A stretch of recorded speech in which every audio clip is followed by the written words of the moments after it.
when he got drafted, of course, the first thing they did was you had to go for basic training. You had to learn how to shoot the rifle.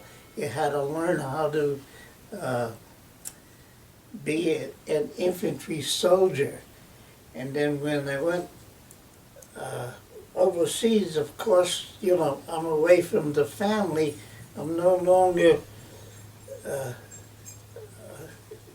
close to the family, you know, even though before I went overseas, I had like a 3-day pass to come home, see the family, say goodbye, and then go overseas.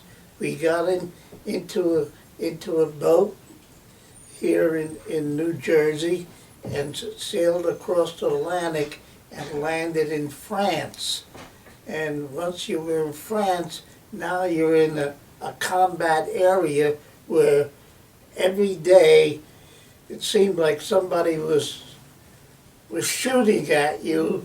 That's the infantry, and that was the scary part, is that you always were on the attack, always going after the Germans, and they wanted to stop you. So every time they saw an American, or when we went into battle, the first thing they did was shoot you, and you were the first line. There was nobody between you and the Germans. And this is the way you lived in the infantry. That the minute they start shooting at you, you had to look for safety. You had to look for something to protect yourself.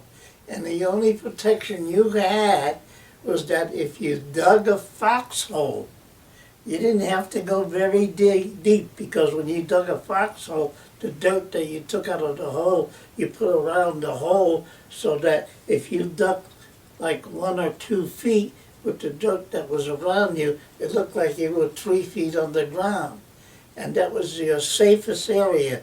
That the minute they start shooting, or the minute they start firing artillery at you, the first thing you want to do is hit the ground, because when that artillery shell comes and hits the ground, it explodes when it hits the ground, but the shrapnel goes up like an umbrella.